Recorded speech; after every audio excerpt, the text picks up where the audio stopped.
All right. Welcome back. Welcome back, everyone. I hope everyone's staying warm. Are you freaking out?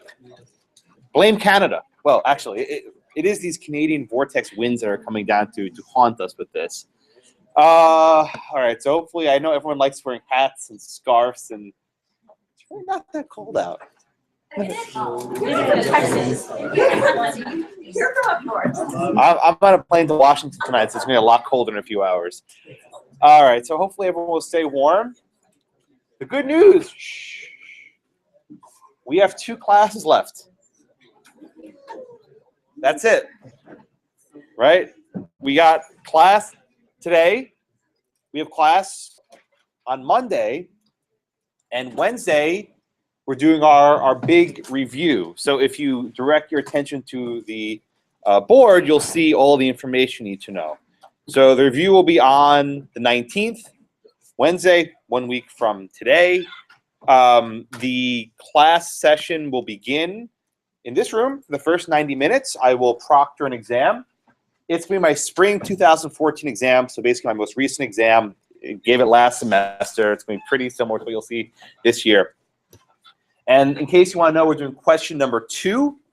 And I think you'll like question number 2. It's actually one of the funner questions I've written. Not all of them are as fun, but this one was actually fun. So the first 90 minutes will be in this room. I'll proctor the exam. If you want to take it at home under your own conditions, that's fine. I really don't care. You can do whatever you want, but try to at least give yourself 90 minutes to take under semi-realistic circumstances.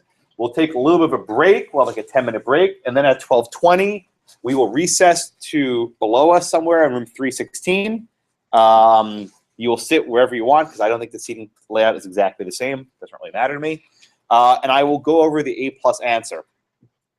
I'll have all the papers printed out for you, so you don't even need to bring anything. But I'd encourage you to, in advance to this, look at some of the other exams from 2012 or 2013 or whatever, and give yourself 90 minutes and try to actually take them.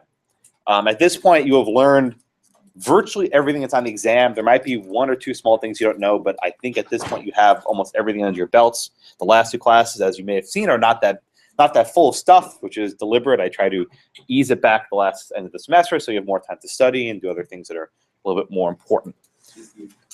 You're welcome. No, it's deliberate. I always throttle back at the end, so I know people don't have as much time. And if you want, you can download the thing. The link right there will get to you. Also, if you go to our class syllabus, which hopefully you've done this semester, if you haven't, you're in trouble. I link here 2, 4, 6, so 7 full questions for you to consider. So there's, a lot of material for you to work with. I don't want you to say, "Oh, I was surprised by the exam." There's no surprises. Not all classes have old exams posted for the reason that people like reusing questions. I don't reuse questions. I don't reuse any of them. So it'll be totally new, but it'll be in the same style. Okay, any questions on the exam or the review or what's going on in class on Wednesday? Yeah, and after that, after Wednesday, you're done with me. You can ask me questions, but we will not have any more formal class. And I would ask if you use the days where we have to class to study and review for property, you'll be much better off. I think this is your first exam. Is that right? December 2nd, I think you said? Yeah, so it's coming up real soon. I haven't written your exam yet, and that's actually deliberate. I don't write your exam until after the review session because I don't want to inadvertently give you stuff. And even it's subconscious, so I won't have it written until after I do the review session. So please don't ask me, "Oh, what's in the?" I don't know. I haven't written it yet. I will write it after the exam, and it's no small part based on how you discuss during the review sessions. Things might trigger my mind of things I should ask or I shouldn't ask or whatever else. Okay. Okay. Cool. All right. So any questions on that? Okay. Wow. No questions. Quiet class. So today we're going to have a discussion on landlord-tenant law. And this is largely a continuation of our discussion last class. And the trend, and by the way, I forgot my tablet, so my notes are on my phone. Please don't think I'm texting. I'm not, I promise. So my notes are up here. Okay. So as we discussed in the last class, there's a very sharp divide between the common law of landlord-tenant law and the modern approach to landlord-tenant law. Okay, the common law approach to landlord-tenant law was governed by a doctrine which I'm sure you've heard of called caveat emptor. Anyone know what that means? Buyer beware, right? Buyer beware. It was presumed that when someone was buying a piece of land or renting a piece of land, that that person would have an affirmative duty to find out any problems. They'd have to inspect it, check the foundation, check the roof, check all these different things. But this doctrine proves somewhat difficult for the simple reason is there are often certain defects that can't be seen by an inspection. So we have these things called latent defects. Does anyone know what a latent defect is? It's not patent, it's not latent. You mean not obvious by patent, right? Yes, it's not invisible or not visible. Right. So latent defects are defects that cannot be discovered through an inspection. So the classic example is having a cracked foundation, right? You don't know if you have a cracked foundation until your house starts sinking. Has anyone ever had to deal with that? When did you find out about it? When I could see the cracks in the wall, you know, you can kind of see it. But that's too late, right? So, I think so. At that point, it's too late. You have to basically. Yeah, it's a too late to go. Right. Another common. Yeah, you've had it. Cracks by the pool. Sorry. Cracks by the pool. Oh, by a pool, yes, through the water. Yeah. Another common latent defect has to do with water damage, and that's actually the subject of the case we're going to study in a few minutes. Leaky roofs. You don't know if you have a leaky roof until it rains, right? I know that sounds really stupid, but if you come there when it's not raining, there's really no way to test it. It's funny. When I was living in Louisville, I moved into an apartment, and I swear 20 minutes after I got there and I finished unpacking everything, this like huge tropical storm blew through. And it was pouring, and then all the water starts seeping in through the windows and the walls. I mean, water was coming from everywhere. And I had just unpacked all of my stuff. I'm like, oh my God, this is terrible. So I called the office. I'm like, all right, I haven't even filled out the inspection for it, but I think I found something. I'm like, oh, we'll seal the windows. And I don't know. They did basically nothing. They basically said that was the worst rainstorm they've had in years, just the day I happened to move in. But that was a latent defect. Very often you will see flooding damage, like for example in the case we have here, where if you live in a basement, it might not be very obvious that it floods until it rains, and when it rains, all the water comes in. You're going to do a case next term in Property 2, I promise, called Stambovsky versus Ackley. You will remember this case because the latent defect was that the house was haunted. You will enjoy this case. It's called Stambovsky versus Ackley. It's a case from New York, I promise. It's in your book if you want to look it up. And it involves a fact pattern where there's this house that's purported to be haunted. It's a house that's purported to be haunted. And the person who owns it makes a living off this by selling tours of her ghost house. But then when she sells it, she decides not to mention the advertisement that it's haunted. And then someone buys it, and they move in, and they learn, oh my God, it's haunted. So the question was, is a haunted house a latent defect, right? Can a person be on notice to discover and inspect that a house is haunted? And I guess, who are you going to call? You call the Ghostbusters, right? How do you know if a house is haunted? And the court basically holds, which I think is probably wrong, that a haunted house is a latent defect because you cannot discover it through normal investigations. You need some sort of paranormal, investigation, I suppose. Bring in a psychic or a clairvoyant or like the from Beetlejuice, I don't even know what. But that's actually the minority rule. In most houses, and there was actually a Texas case in this recently, if your house was a site of a murder, there's no obligation to disclose that. That's not a latent defect.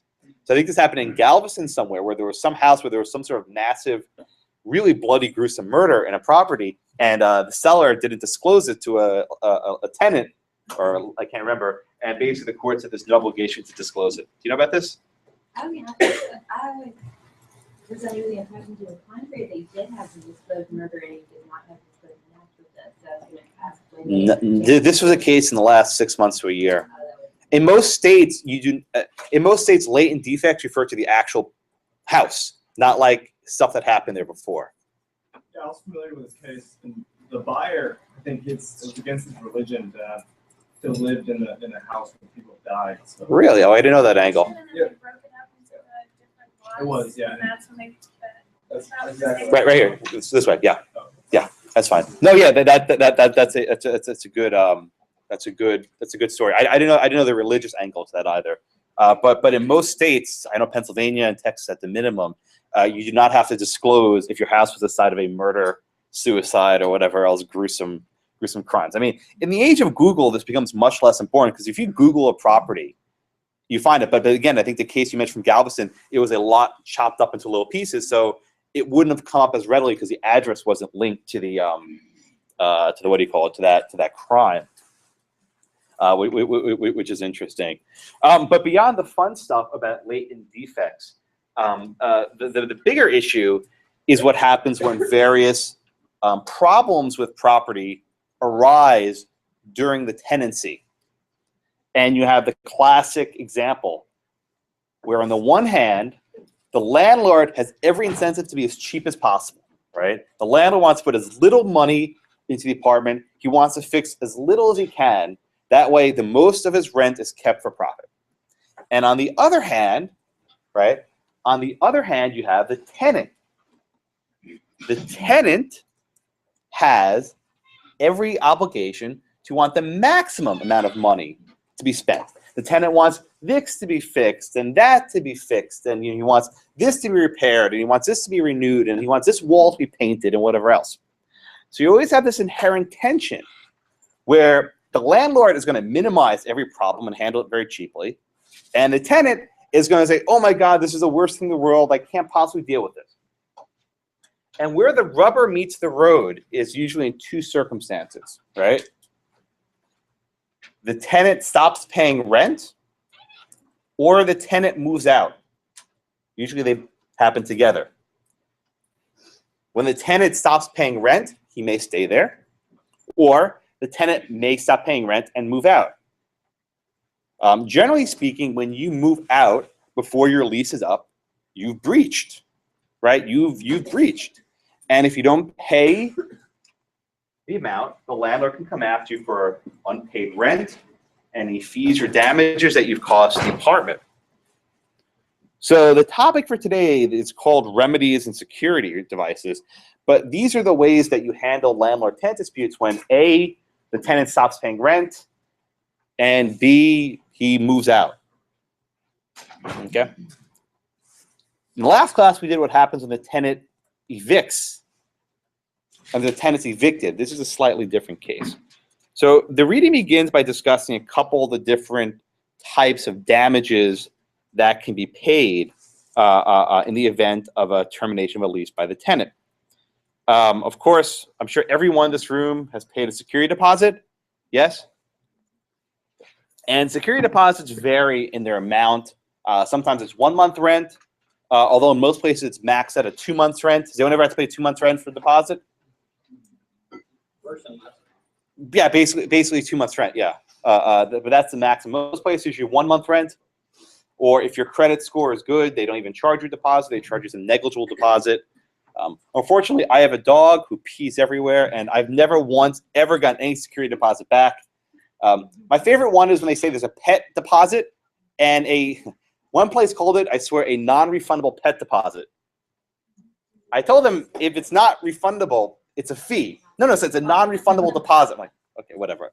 And of course, pet rent is my favorite. I don't know what the hell pet rent is. I'm sure it makes people feel good about themselves. They have they're paying rent for their dog, but it's stupid. Okay. When a security deposit is paid to the landlord, it can't be commingled with other funds, right? What does this mean to be commingled? It has to be kept in a special bank account that is not connected to anything else. This is very important. The biggest way to get in trouble is if you mess with security deposits. By the way, for lawyers, you may not know this. Any fees that you get from a client must be kept in a special bank account where it's designated for that client. The quickest way to get disbarred, I'll say that again. The quickest way for you to lose your law license is to commingle funds. The quickest way for you to lose your profession is to take client funds and then mix it with your personal money and spend on something. That's like automatic suspension or disbarment. because it's so easy to prove, right? There's no, well, the ethical, maybe I should have said this, or maybe I could have done that. This is easy. If you have your client trust accounts, that's what they're called trust accounts for clients, and for whatever reason that money gets mixed up with some of your personal or business, you're done. People often, I'm not a big fan of taking attendance, in case you couldn't tell, because I think your lawyers need to be responsible for your hours, but you need to be very meticulous with your hours and client funds.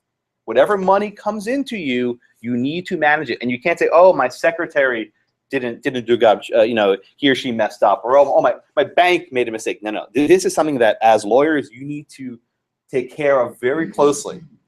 Do not forget this one, because again, if you want to go to the Texas bar, they put out a listing every month of who gets disbarred. I want you to go through those and check. And I guarantee you the bulk of them are people who messed up with client funds, right? Even if you make a bad ethical judgment, like legal malpractice, they might slap you on the wrist if it's your first time. But this is something you get a serious trouble for. Anyway, so much the same way as fiduciaries, landlords are obligated to pay the interest on deposits. Right, same with lawyer accounts, you need to pay interest. It's a small amount. Whatever interest you get, interest has to accrue on accounts, okay? At the end of the year, when you move out, the landlord's obligated to give you an itemized list of deductions. So if they actually don't give you your full deposit back, they have to at least say, here's what we did, here's how much money we spent, etc. In my case, it's always carpet. It's like in fact, I actually now I negotiate in advance. Like, listen, I know you got to place your carpet. Can we work something out in advance? Because I know I'm not going to get this money back, and they appreciate that. It's not like a surprise when they come in the last day. Okay. The book discusses a little bit how landlords try to get around this. They call these things consideration, bonuses, advance rent, liquidated damages. More or less, these things are acceptable so long as they're not too high. Courts start getting very fishy when they start making people pay these significant fees to move into an apartment. I'm not so concerned about the difference between those. Has anyone ever dealt with, yes? It said in the book about the liquidated damages that they could shoot themselves in the foot with that. Right. So like if you could have a liquidated damages clause for like $400 or $500 or whatever, you could just crash the place and that's all they can get out of you. Right. So I think you raised a good point, right? I mean, I don't know where you're living or our friends in Waco, but generally speaking, when you he's not here, damn it. When you move into an apartment, right, and they put in liquidated damages, it's like X, like $500. Oh, there it is. Yeah. So our friends in Waco who trash apartments, right? See, you have liked the liquidated damage clause, so they could have only hit you for a certain amount. But if you go above that, you can exactly shoot yourself in the foot because they can't charge you more. The flip side is usually liquidated damages can be quite high. And say you cause $100 in damages, and the liquidated damage fee is only $500. It's possible a court might say this is unreasonable, right? That you're being forced to pay a lot more. Anyway, this doesn't cost too much. One thing that is used a lot is rent acceleration. Has anyone ever heard of that or seen that? Yeah, what is that? You accelerate the rent for the remaining. What do you mean accelerate? Try and define without using the word. It's okay. If you take the breaching period and let's say I breached and there's a year left, so I owe 12 payments of $1,000 a piece.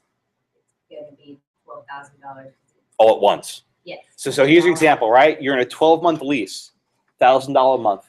In the first month of your lease, you breach and you vacate the apartment. You still owe 11 months. If you have a rent acceleration clause, the 11-month rent becomes due immediately.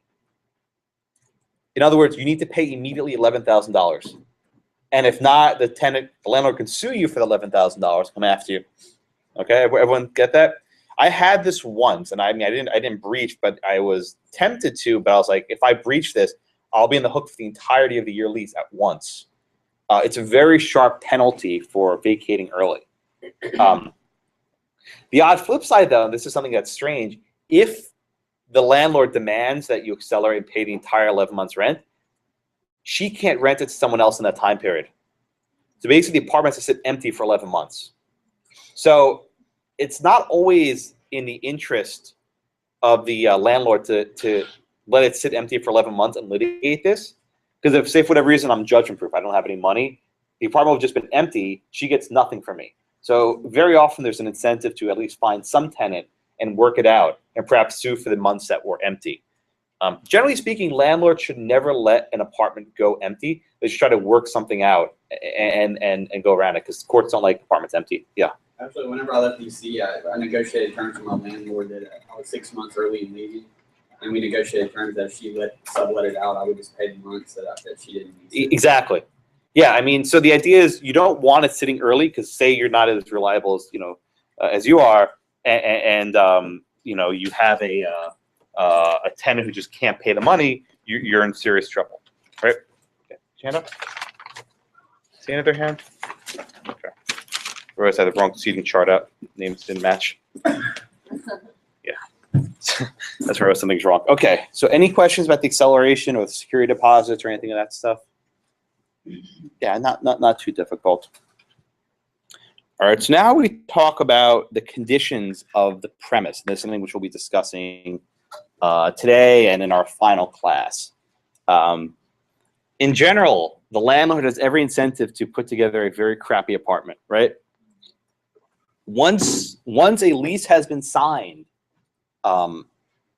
you're hooked for a year, and it's very expensive and costly to leave. If you ever notice in apartment complexes, they always have a model apartment where they show you, and the model apartments are always really nice.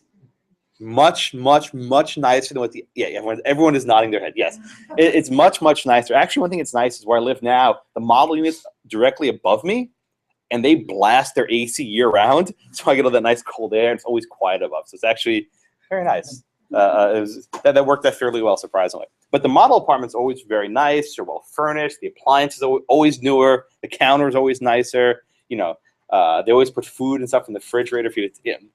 Anyway, that's deliberate.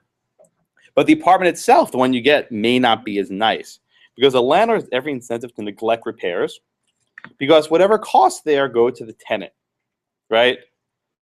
The tenant, by the same hand, has every incentive to not take very good care of the apartment. This is like my friends in Waco, right? They're only living there for a year. Let them trash the apartment, pay security fee, and move on. So there's always this inherent tension between the two. At common law, they took this caveat emptor approach, where they basically said, you take it as is. And unless there are any promises, we've used this word before, but covenant is basically a promise, right?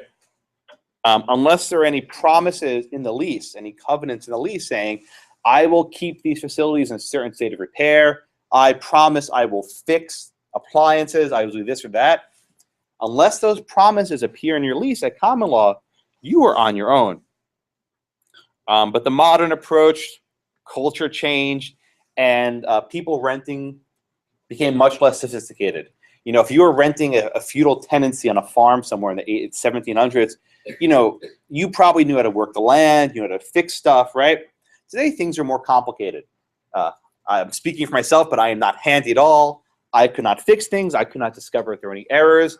I couldn't deal with an electricity system, or I couldn't deal with a plumbing malfunction. I couldn't even do those things. And I'm assuming a lot of people in the room share those inadequacies. And there's nothing wrong with that because we can pay other people to do them. But the reason why is the court has effectively shifted these costs to the landlords. And rather than having just covenants which are written, we have something called implied covenants. Okay, let's start going around. What did I finish last time? Anyone?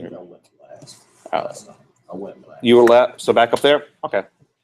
All right, Mario, do you know what implied, what does the word implied mean? Forget about covenants. What does the word implied mean? Yeah. No, in the legal context. Right. Well, something that's, for example, there's nothing that actually, for example, there's not a statute in place, but the law requires that there's a duty implied if you do a certain thing. Try and define it without using the word. You're on the right track. You're right, but try to define it without the word. Well, yeah, it's not stated. And do something in it. Okay, that's good. All right, so generally speaking, implied means the courts read it in. Okay, if you had in contracts like an implied you know, what do you have? The implied covenant of merchantability. Do you remember that from contracts? You don't need to put that warranty or covenant into your contract. The courts will read it in as a matter of law, right? It's as if the courts took a red pen and said, oh, by the way, you didn't mention this implied warranty of merchantability. I'm going to write it in for you. Okay. In the 20th century, courts began making all these various implied covenants, right? You often see this expression, implied as a matter of law. It's something of a euphemism because that just means the courts, right? When there's some sort of promise or covenant that's implied as a matter of law, the courts are reading it into the contract or they're reading it into the lease. Okay. You might maybe remember this. Do you remember, John, in the context of the implied warranty contracts, could that be waived? Do you remember? I don't know why I not particularly. You don't remember? Cameron, do you remember? Sean said not to do. That's right. Well, that's correct. Why'd you guess that? It's a good shot. Yeah, 50-50, I suppose. But okay. Anyone know why you can't waive an implied warranty? Anyone?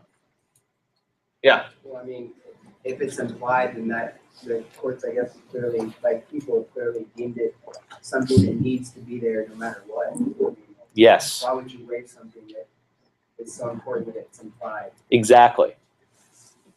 The entire idea of an implied warranty is that it cannot be waived. The courts write it in after the fact, right? It's considered so important that the courts will insert it for you.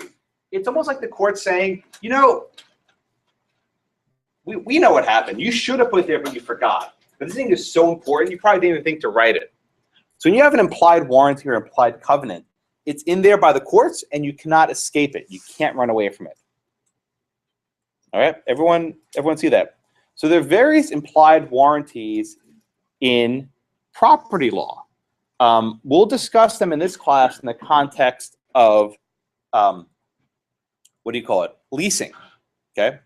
Next semester, you'll actually discuss warranties in the context of buying real property. Totally different rules. Totally different rules. Everything we do today for contracts, for leases, doesn't apply to the sale of real property.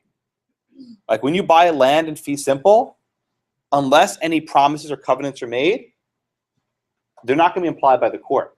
But for leasing, which is considered people who are less sophisticated on a short term, the courts are willing to read in all of these implied covenants. Okay? And we'll talk more about these covenants today in the next class.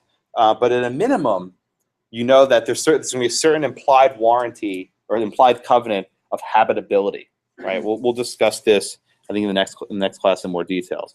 But something called an implied warranty of habit. Oh, I spelled this wrong. Habitability. Okay, no squiggly line. I got it right. Implied warranty of habitability, right? This is the idea that whether or not the parties contract for it, the landlord promises that the premise will be habitable in some sort of minimum housing standard. Okay? And this is totally separate from any kind of housing law. Like most cities have laws specifying minimum safety conditions, minimum health conditions, etc. This is judicially imposed. Okay. All right, with me so far? You said that that's just for landlord-tenant. Yeah. There's no implied warranty for. Short answer is no, but you'll do that more next semester. Okay. Everyone with me so far? Okay. Next, I want to talk about eviction, and this is the subject of the case, the one from Indiana. Okay. Eviction is very messy, and we discussed in the last class the ways that the modern laws try to make it a little bit less violent, a little bit less brutal. We have these things called summary proceedings, where there's a very quick process in the law whereby the landlord is able to evict the tenant. I think I mentioned Texas, can't remember off the top of my head, but basically you have to give 3 days notice, and then after 3 days notice, you need to have the summons served like within 10 days, and then there's like 2 weeks of a judicial process, and they can appeal it. And after you add up all these days, it takes roughly a month in Texas to evict someone. In other states, it could take 6 months, a year, 2 years. There are a lot more protection for the tenants. So the hard case, right, is where the landlord wants to kick out the tenant, right? Those are the cases where there's a lot of problems.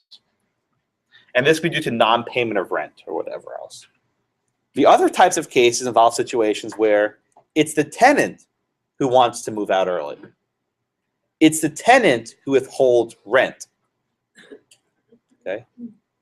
So generally speaking, as long as the lease is in effect, the tenant is obligated to pay rent, right? As long as there's a valid lease and it's in effect, the tenant must pay rent. If the tenant doesn't pay rent, the landlord can move to evict and then sue for unpaid rent. So generally what happens when the landlord wants to move out early, he tries to find a way to have the lease breached, right? So you can do what Jason did and talk to your landlord and say, hey, listen, I'm moving out early. Can we break this lease? I'll work out some of the arrangement with you. They'll pay rent if you can't sublet it. That's fine. But if you think about it, Jason's lease was broken, right? The second he moved out, his original lease was broken. They subleased it, whatever else, right? He was no longer directly on the hook. What happens when the landlord and tenant aren't so amenable? What happens if the tenant says, hey, I'm moving to Texas, I want to break this lease, and the landlord says, no, I won't do it. Right? We did this a little bit when people wanted to assign or sublease, and the landlord said, no, I don't want to do it. And generally speaking, the court said for commercial leases that you can't be unreasonable. But in this case, if someone says, I'm looking to sublease, I want to move out, peace, I'm done, right? The landlord has no obligation to do this. The landlord says, hey, listen, I have this lease. You have to pay me, right? Now, there are duties to mitigate other things, but the original lease still stands. And until someone else moves in, which breaks that lease, right, you're still obligated for the rent. So where this comes up a lot is if the tenant is in a place that's not in good conditions. And the tenant says, hey, fix this. And he says, no. He says, fix this. And he says, no. And fix this. And it gets to the point where the tenant can't even use the premise. Or it gets to the point where there's so much water damage, you can't even use certain parts of the unit. So here, the tenant says, wait a minute, this lease is breached. You violated the terms of the lease because it's in such bad conditions. I don't have to pay rent. And the landlord says, oh, wait, no. I didn't breach the lease. The lease is still in effect, and you have to pay me rent. So the entire debate is about whether the lease is still in effect. And this breaks down to what's often called eviction. And there are two types of eviction. There is something called actual eviction, and there's something called constructive eviction. Okay? Actual eviction and constructive eviction. All right? In the law, we often see this word constructive, right? Harrison, do you remember what this word constructive means? Just the word constructive by itself. We'll talk about eviction in a minute. Yeah, we're in law school. Yeah, in a legal sense. Yeah. I'm not talking about like building. Like Bob the Builder. Like what does constructive mean? I guess like how you plan it. It's pre-planned. No. Jesse, Jim? Do you remember in Civ Pro, constructive service of process? Remember that phrase? Do you remember what it means? People hate when I ask about other classes. It's a horrible look. Construction in a legal sense would be like derived somehow and derived through circumstances. Okay, good. Robbie, you have a hand up? Is it more along the lines of the same outcome without actually doing it? Yeah, I think you're both in the right tack, right? So constructive means you do something without actually doing it. So in the context of constructive service of process, right? Usually you need to physically deliver the service to a person so that they have it. But like we discussed in the last class, it might be suitable to hammer it on their door so that they get the notice when they walk in, right? Constructive in the law means you do something without actually having to do it. Okay? So whereas actual eviction means you physically remove someone, right? Actual eviction means you physically kick someone out. You go and you change the locks, right? You take them and you throw them out the door. Or, as you saw in this case, say one of the rooms is flooded and it becomes no longer usable, right? That's an actual eviction because you have physically removed them from one of the rooms in their apartment, right? If one room is filled with water and you can't even use it, that's arguably an actual eviction. Okay? Constructive eviction is a little bit more soft, right? Constructive eviction means the conditions of the premise are basically so bad that it's as if the lease had been breached, right? That the conditions of the apartment are so terrible that the conditions of the lease are no longer being satisfied, right? That things get so terrible that the tenant is actually justified in leaving. Right? And the example we'll do in the next class is even worse, but if the condition gets so bad, well, maybe the rooms aren't flooded, but there's always water seeping and the files getting ruined, and you ask to fix it and they say no, and you ask to fix it and they say no, and there's mold and there's spores and people are ingesting all these all these horrible airborne illnesses, right? These employees are getting sick. At that point, the conditions are so horrible, right, that you treat the lease as if it had been breached by the landlord and you move out. Okay? And when you move out, you stop paying rent. Okay? So effectively, right, the actual eviction is where the landlord basically ejects the tenant. And the constructive eviction is where the circumstances warrant the tenant leaving or vacating. When I say vacating, I'm talking about like a vacation. Vacate means to leave, just in case you don't know that word. Okay? But in both cases, there's no rent. When there's an actual eviction, the landlord ejects the tenant, there's no rent. When the circumstances warrant the tenant vacating and he leaves, there's no rent. Right? In both cases, the tenant leaves and no rent. The difference, of course, is why is the tenant leaving? In the first case, the tenant's leaving because he was physically thrown out, right? There's no dispute there. In the second case, the tenant, based on his own understanding of facts, right? The tenant decides for himself, oh man, this is really bad, I'm going to leave, and I'm going to stop paying rent. Now what happens, Andrew, if the tenant's mistaken?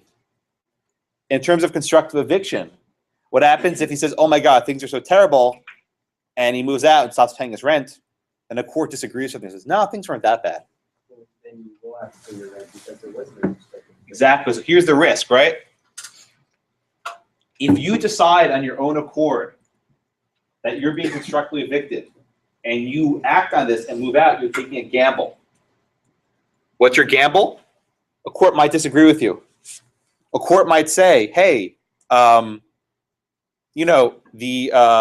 circumstances weren't nearly as bad as you said they were.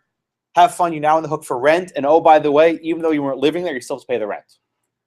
So there's a risk, you see, in leaving the unit without having a declaration. Okay? Yeah. But that rent is only from that point on. From when you stop paying rent. Oh, so if you move out on January 1st and that's the day your January rent is due, you have to pay that month's rent. okay. So the landlord still has options on his eviction to go after rent previously from that, but it's anything from that date on. It's from the date you stop paying rent. What about a partial constructive eviction? Yeah, we'll get to that. We'll get to that in the case, right? So the shorter answer is like say in the case of this basement, we're gonna do in this case where part of the basement had water damage and part of it didn't, right? So say let's make it easier. It's a 1,000 square foot apartment, $1,000 a month rent. Half is flooded, half is not. What they would probably do is they would abate the rent. They would basically reduce the rent by half. So you're only paying for the square footage that doesn't have the flooding, right? That's probably how they'd handle it, but it's not totally clear, right? So there's a serious risk when you step out and vacate the apartment because the court may not agree with you that the constructive eviction was justified. So in employment law, has anyone ever heard of the phrase constructive termination? Anyone? So this comes up a lot in labor and discrimination cases. So effectively, say an employee is complaining and he says, "Oh, you know, my boss discriminated against me because of my disability, whatever," right? And then he's saying, "Oh, he wasn't giving me this accommodation, he wasn't giving me that accommodation." So one approach would be for the employee to simply file some sort of discrimination claim. But usually employees don't do the smart thing. And very often what they'll do is, "Oh my God, these conditions are so intolerable, right? I can't stand it anymore. I feel like I'm being forced to resign. Like my manager's making things so bad for me, he's trying to get me out of the company. I'm going to resign." And then the employee isn't fired. The employee voluntarily resigns. Then the employee brings some sort of discrimination claim based on disability or whatever, right? It's a very difficult thing to show because if the employee was actually fired because of the disability, right, that's easy to prove, right? You can show that. But when the employee on his own accord resigns, that's a really tough claim to make. What the employee has to show was basically that he was constructively terminated, that the circumstances became so intolerable from the boss that he had no choice but to resign, right? He could not get around this. If you ever do employment law, this is a really hard one to prove. And if you have any advice to people, tell them do not resign out of frustration. Get fired. Because if you get fired, you have a lot more remedies. If you resign your own accord, you're screwed. Similarly, if you decide to vacate the apartment on your own accord, you're going to have a very tall order to fill. It's going to be very tough to prove it.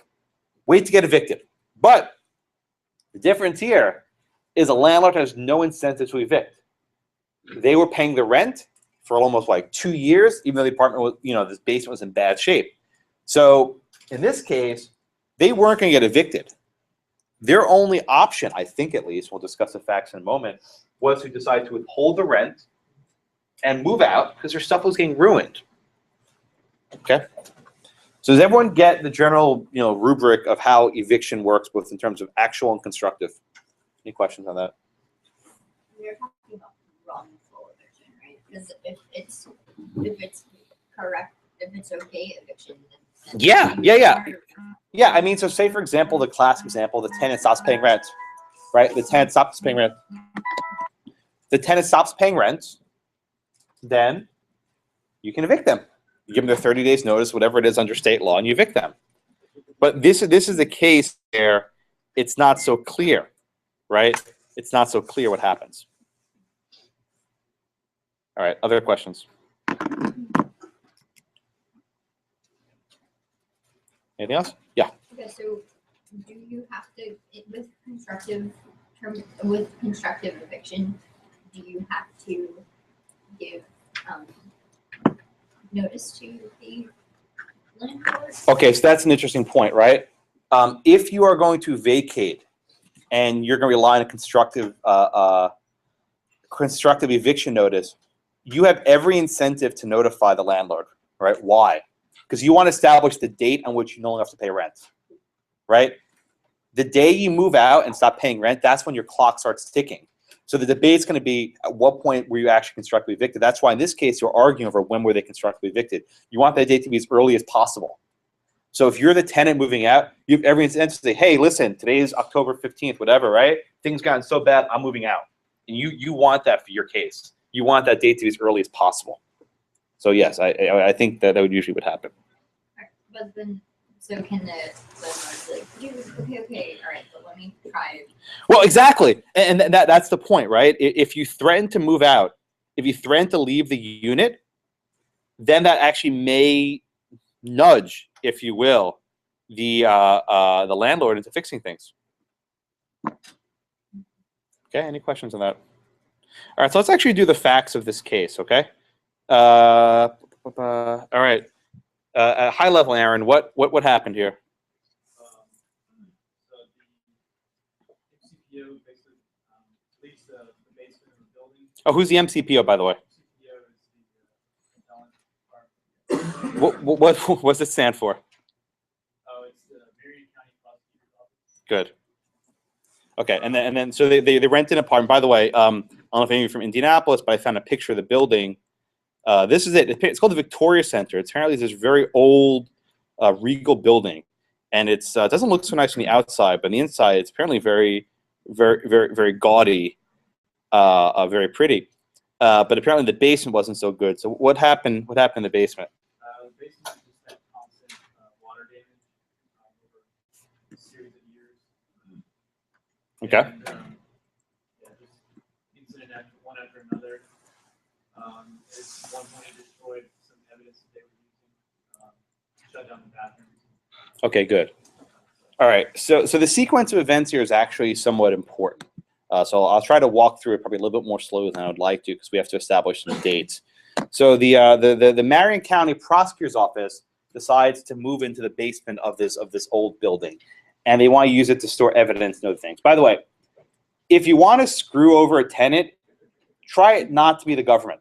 Okay, if you're gonna screw over a tenant, do not make it the police and the prosecutors. That's a bad idea because you are going to lose that case. I don't care who the government agency is. You're going to lose this case anyway. So the prosecutor signs a lease in 1999. They want to use it to store evidence and keep other things inside the basement. So they signed basically a 7-year lease. At the beginning, the rent will be paid at 0. Then it increases a little bit. The landlord is required to keep all the elevators and common areas in good order.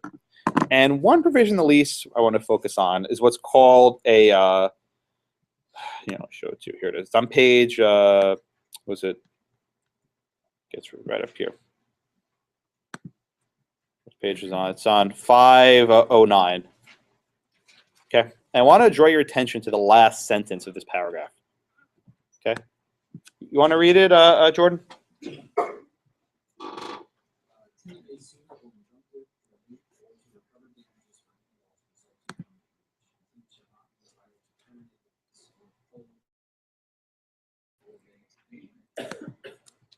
Okay, good. So this is a lease that was arrived at by sophisticated parties, right? We're not talking about, residential leases. A commercial lease by of all people, a district attorney. So this is a lawyer. So obviously they know what the heck they're doing, presumably if not. And it says tenant may sue, upon the occurrence of any default. And again, a default is when a condition of the lease is broken. So upon the condition of any default, the tenant may sue for injunctive relief or to recover damages for any loss resulting from the breach. But tenant shall not be entitled to terminate this lease or withhold rent. All right, Jordan.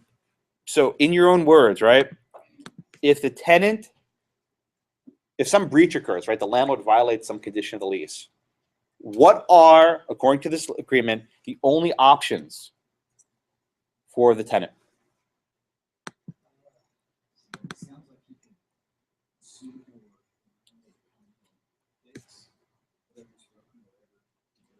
Good. Exactly.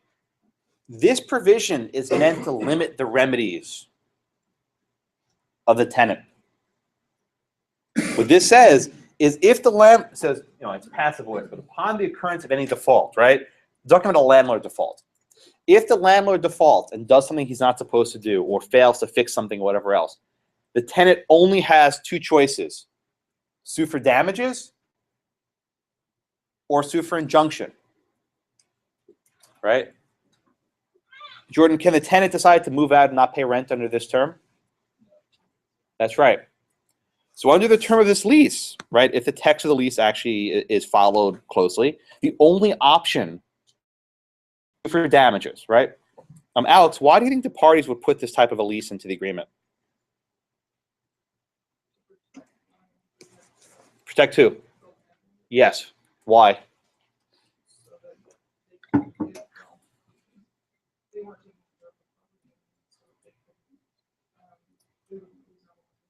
Exactly, right? So here's the deal. This is a protection for the landlord. Because now that landlord doesn't have to worry about the tenant vacating early, he doesn't have to worry about constructive eviction claims, he doesn't have to worry about the tenant holding back rent. He says, you know what? If I do something wrong, sue me. Who's going to sue you over a broken window, over a leaky wall, whatever? People don't go to court for these kinds of things. So I think that's one of the issues of why they put this clause in. So the first issue the court had to address, and we'll get to the water damage later, right? Is this term enforceable? Is this exclusive remedy enforceable? Amanda, this is the first issue the court looked at. Was this provision enforceable? Ultimately, no. As it was written, they said basically it's a valid contract, a valid term, it's unambiguous language, and it is a valid provision in the contract, but that doesn't stop the analysis. And then they go on to cite past Supreme Court rulings, and they look at the actual constructive. Okay, good. Okay, so you're right. So this provision on its own terms would be okay, right? By itself, it's fine. If the landlord and the tenant agree to this type of provision, they're sophisticated parties, they're commercial parties, they're not residential leases, they can come to this agreement. The lease is effectively a contract, and you try to figure out the intent of the parties. When you read the contract as a whole, and the terms are clear, right? This says that the tenant is not allowed to withhold rent. But let's be very clear. Let me ask this to Chad. Chad, I think we said this before, but if a lease is in effect under this provision, is there an obligation to pay rent? If the lease is in effect, yes. But what if the lease is not in effect? Okay, and here's the rub. When a lease is not in effect, there's no obligation to pay rent. So this provision right here only applies when the lease is in effect. But what happens if the lease is not in effect? So Judson, we said this a few. What are the general ways that a lease is no longer in effect? How can a lease no longer be in effect? And what happens after the tenant stops paying rent? Eviction. The way to end a lease is through eviction, right? The way a lease terminates is through eviction. You can also reach an agreement with the tenant, but that's not fun. And we said before that there are two ways to have an eviction. There's the actual eviction, and there's the constructive eviction. So the entire rub with this provision's fine, so long as a lease is in effect. But if the landlord evicts the tenant, either actually or constructively, lease is kaput. The lease is done. And at that point, the tenant can withhold the rent. So everyone get that? All right, so let's walk through the sequence of events. I think the prosecutor's office was either really lazy or really they didn't care about their employees. I don't know which one it is, because this went on for a really long time. Has anyone ever worked in an office building for someone where the conditions just really crappy like this and they'll fix it? I don't know what they're doing in Indianapolis, but this was pretty bad. So I mean, the lease was signed, I think it was in 1999, and then by 2001, they call them water intrusions. That means a leak. I don't know what this term art is, water intrusion, but it means a leak. So by 2001, the water started leaking in. There was leaking water in the restroom. There was leaking water in their so-called war room. There was leaking in the electricity conduit. Water was sprouting through the ceiling. There were cracks in the sidewalk. Then they brought in some companies to assess it. They found water damage. The landlord tried to caulk and spray sealant. Even I know that's not going to work, right? If there's structural damage that water is trickling through the sidewalks, You can't caulk that, right? You have to regrade the entire sidewalk. Or if any of you are more knowledgeable than me, please raise your hand. But I know caulking will not fix it. They had an estimate then of how to repave the sidewalk. It was really expensive, so they didn't do it. Then there was another leak. Then a pipe broke in the evidence room. All these boxes of evidence were damaged. By the way, you may not have appreciated this, but this is evidence for court, right? When people lose evidence, cases don't get solved. I mean, this wasn't the case, but I imagine there are actually probably convictions that would probably have to be, that couldn't be had. So I had one case when I was clerking. This was actually one of those amazing cases ever. So this was a case where the state prosecutors were investigating a meth house. Everyone knows what that is? Basically a house where they're cooking meth. And if you don't know what that is, you basically use a microwave to heat up these ingredients. Go watch Breaking Bad, right? But they basically were using these microwaves in this basement to cook meth. So, you know, the state police went in there, they raided it, they took all these microwaves, all these scales that were just caked in meth. Like, you know, it's everywhere, right? Don't make no Orville Redenbacher there. So they handed the case over to the feds, right? And the federal government was prosecuting it in federal court. This case went for 2 years, and this guy was looking at 25 years behind bars for all this meth. It was a serious stash. So this was in the middle of trial. I mean, not like pre-discovery, in the middle of trial. The defense attorney says to the police officer, he was like, so how many microwaves did you find? He get like this many microwaves. How many scales did you find? This many scales. Then he says, where are the microwaves now? He said, so where are the microwaves now? And he's like, well, here's some pictures. I was like, no. Where are the microwaves now? And the cop starts getting really nervous. And the U.S. attorney, the prosecutor, was like, oh, no. So at that point, the U.S. attorney says, Your Honor, can I have a moment? Talks to the police officer. After the case was transferred to the feds, they destroyed the evidence. Some idiot at the evidence locker in Pennsylvania said, oh, wow, this case was transferred out. Not my problem. Or they destroyed all the evidence. All of the evidence. All the microwaves, all the scales, all the paraphernalia used to cook the meth. Everything was destroyed. This came out at trial after the guy had been waiting trial for almost 2 years. I think he'd been in jail during that time. So the U.S. attorney said, Your Honor, I need a recess. So she ran upstairs. She called the U.S. attorney in Pittsburgh, who was the main officer. Was like, we can't prosecute this case. They came back down. They dismissed all the charges with prejudice. The judge at Clark, that was the only time in his entire career as a judge he's ever seen something like that, where they destroyed evidence and that's dismissed the entire indictment. They've been making this case for 3 years. They've been investigating it undercover. Calvin's shaking his head, but this was a serious bust. And this guy had a huge basement, was a massive player. They dismissed all the charges with prejudice. Why? They didn't have the evidence. They didn't have the evidence. If you don't have the evidence, you can't convict someone. What did you say? His cousin worked in the evidence locker. I don't think you could have actually arranged a stupidity, but I guess you could have. So basically, yeah, they destroyed all the evidence. That's a dismissing indictment. That's it. He walked. He walked out of prison that day in his suit. And that was remarkable. I mean, I was like only half paying attention because like this guy was. I was like, why did he go to trial? They have so much evidence against him, and he actually won. That was stunning. So do not destroy evidence. Although another time where another case though where this one guy was being prosecuted for importing bales of marijuana, they actually brought the pot to court, and I mean these bales are like this big. Yeah, they're huge bales, and like they have to stack them in court like in these plastic bags. Sometimes they actually bring the drugs to court and have these little bags of crystal meth. Touch it. But anyway, so yes, if you do get to clerk in a trial court, not an appellate court, you get to actually see evidence, which is actually surprisingly cool. Anyway, holding this, I don't know. All right, so they destroyed all this evidence, right? Which I don't even know what due process issues that had, but I guess hopefully they archived evidence of past cases, not present cases, but I don't know. Okay, then they discover mold and fungal growth. The landlord did not pay to have the spores removed. And if you don't know, inhaling the spores can make you very, very sick.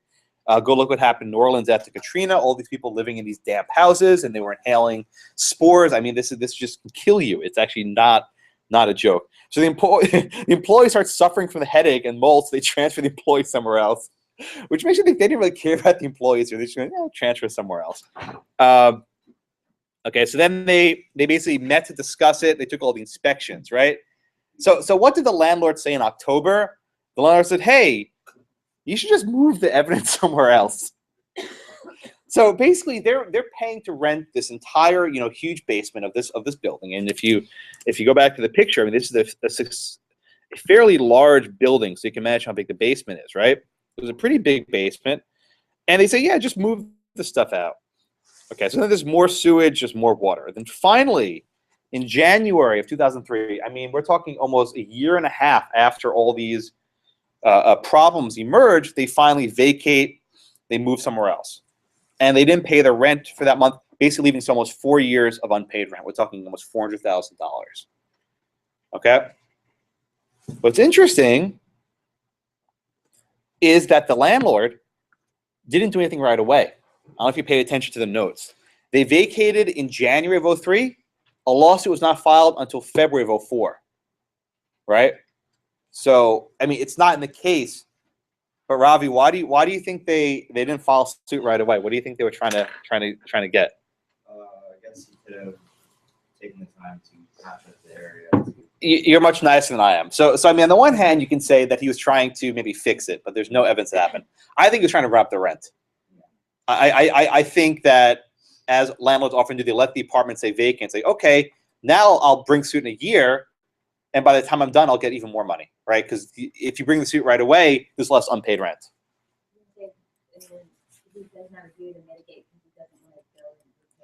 Yeah. I mean, it's not clear there's a duty to mitigate here because this is a commercial lease, right? The case we did from New Jersey with that lawsuit and the salmon, that's a residential lease. Courts aren't as strict about commercial leases for duty to mitigate because these are sophisticated parties, right? So he finally brought a lawsuit a year later, and basically the prosecutor office said, "Oh no, we were constructively evicted as early as 2002 in August." So basically, once the landlord said, "Hey, don't keep your evidence in the room with the leaks. Move your evidence somewhere else," right? That's at the point they said they were evicted. So they had a bench trial. Everyone know what a bench trial is? A bench trial means there's no jury. Basically, the judge finds not only the law, but finds the facts. These are really interesting. It proves how hard juries work because bench trials are not easy. Then the judge doesn't actually write the opinions. And basically, the trial court found that, okay, so first the trial court found that this provision, right, is not, this provision doesn't bar the constructive eviction claim, okay? So let's move on beyond that. So we know that this provision doesn't bar the relief, right? That under this provision, the only appropriate remedy are damages and injunction. But that's not the end of the story, right? So let's talk about the eviction. Gary, let's say, how did the Court of Appeals consider the eviction of the tenants? At what point were they evicted? Summer? Even if the landlord actually or constructively evicted them, that ended their liability. Good. Okay. So we have to look at this from two different angles, right? Actual eviction and constructive eviction. If either happens, the lease is basically nullified and the obligation to pay rent ceases, right? Once you say you've been evicted and it's a legitimate eviction, your lease is done and the duty to pay rent is gone. So this is why it becomes important to find the correct date on which the eviction takes place. Because once you're evicted, that's when your duty to pay rent ceases, right? Because, you know, say you stop paying rent in January and then you're constructively evicted in March. You're still on the hook for the January and February rent. You still have to pay those months. Okay. In any event, in order to prove a constructive eviction, you have to actually move out. And this is a gamble or a risk. Because once you move out, you may be screwed, right? Once you move out and a court disagrees with you, not only have you lost your apartment, but you now have to pay all this back rent. All right? So the court walks through this and says, listen, they were actually evicted, right? Once the prosecutor told them to stop using portions of their apartment. And if you think about it, when you lease a premise, you're leasing the entirety of the unit, right? That's yours. You own it for that period of time in its entirety. A landlord can't come and say, you know what? Use that part, but not that part, and move your boxes there, right? Literally speaking, that's a trespass, right? Literally speaking, it's a trespass. Even though the tenant owns the building, and I'm sorry, the landlord owns the building, during that time, the tenant controls. And it's actually considered by law a trespass. And if you go back to the book, right, this provision, when it says you sue for damages, the cause of action would actually be a trespass. You're suing the landlord for trespassing on your property as a tenant. It's an odd thought, but that's how it works. When you're the tenant, you own it for that period of time. Okay? So going back, it was clear that once the a landlord said, hey, you should move this here and that there was really an actual eviction, right? So once there's an actual eviction, the duty to pay rent stops, right? The duty to pay rent ceases. But beyond that, we have the constructive eviction, which happened at some point later, right? The court describes a constructive eviction, there are a lot of cases on this, as circumstances where it's basically unbearable to stay, right? Where the circumstances are so bad that you can't even stay there anymore, that the conditions of the lease to have, enjoyment of the property are nullified. And I think probably everyone in this room would agree that having a circumstance where the place floods whenever it rains, and there's just mold and spores in the air that are toxic, right? That's a pretty bad situation. And that probably constitutes several breaches of the landlord's duty to keep it in certain conditions. And if you don't keep it in a certain condition, you can actually make the case for constructive eviction. Right? So really, in the end, the court, it doesn't really matter whether you make this on a constructive eviction theory or an actual eviction theory. On either ground, the plaintiff wins. I'm sorry, the tenant wins. But the one difference, though, is that the actual eviction happened much earlier, right? The actual eviction happened a lot earlier, so therefore the rent obligation stopped once it was an actual eviction, and the lease was no longer in effect. All right. Questions on that? Okay.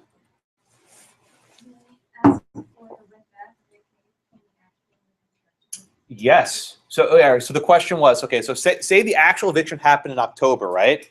And they continue paying rent October, November, December, whatever. They could actually retrieve the rent they paid back because the lease was in fact terminated. In fact, I think whatever damages were awarded, if I had to guess, were based in part on the rent paid over the amount due. The also damages would be property damage to the files, right? If their file cabinets were damaged, if all their papers were ruined. I mean, I don't know how you calculate the damage in that, but there's something, right? So you compensate for the, cost of relocating, et cetera. So here we have a circumstance where the court actually finds constructive eviction. This is really the outlier, right? These are usually very hard to prove. Things actually very egregious. I think that's why the book included this this case. The book used to have a different case, which they removed this edition, which I'm upset at. It was actually a good case, involving an office in New Jersey. It was also a basement, and whenever it rained, water would flood in. And the wrinkle with that case was that every single time the water would flood in, the tenant would get upset, but then he would stop complaining about it. And he actually renewed his lease, knowing that all this flooding was going on.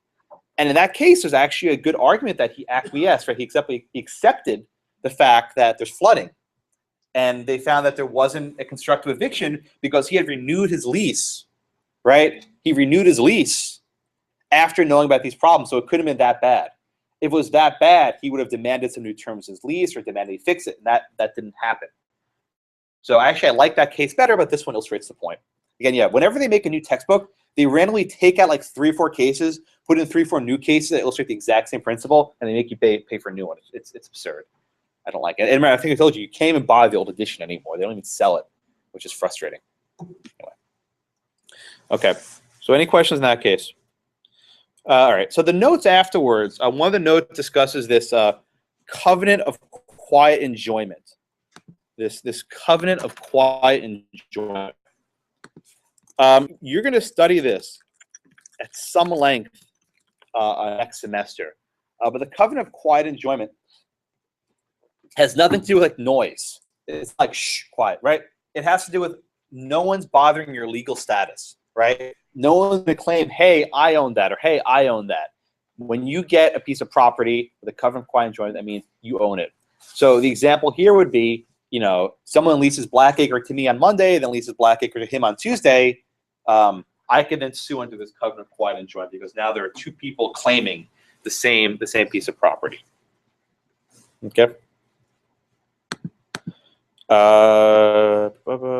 Okay, eviction. We did that. We did that. We did that. Okay. Let's take a look at the questions briefly, and then we'll wrap up on the last. What's it? 514. Okay. Okay. So the first question discusses. Let me find it. 513, 514. Here we go. So these questions discuss circumstances where people vacate their lease before the term is up. Okay. Let's take a look. Actually, number 2. Skip number 1. Okay, so in these cases, we discussed what are the various breaches of the various covenants. Okay, so in the first one, we have a situation where it says L fails to control excessive noise. Right. In the case, the court ducked this issue by holding the tenant out vacated within a reasonable time. So one aspect of constructive eviction is you need to really mean it. What do I mean by that? If you say things are so bad that you have to move out within a reasonable time period. You can't like complain about something for years and then move out later, right? That shows that maybe it wasn't really that serious, right? Even in this case, the one with the flooded basement, they put up with this crap for almost 2 years, right? I could make the argument, and I don't think it would be entirely wrong, that they effectively were putting up with it, and they kind of, it couldn't have been that bad because they were just putting up with it over and over again. About cumulative effect, you just meet The straw that breaks the camel's back, right? So that's the contrary one, right? But in this case, they basically said because the noise was so bad that they didn't move out right away, it's not sufficient. And like the New Jersey case I mentioned, where they basically renewed their lease, knowing that there was flooding, means maybe it wasn't that bad. So with a constructive eviction, you have to look at the, what was actually going on, not what they're telling me now. How did they behave over the course of the years? There's this issue about non-smoking, and actually a court held that secondhand smoke was a breach of a covenant, which seems a little bit odd. Okay. The last note on the illegal lease, I assigned this for this class, but it's really more for the next class. In the next class, we'll discuss circumstances where leases are violated, where leases are basically breached due to unsafe living conditions, where if in certain cases, if a apartment's in such bad condition that you can't even live there, that's a circumstance where rent need not be paid. And we'll discuss that a lot more in our last class. All right, so any questions, anything else in this? I will see all of you on Monday. Have a great weekend.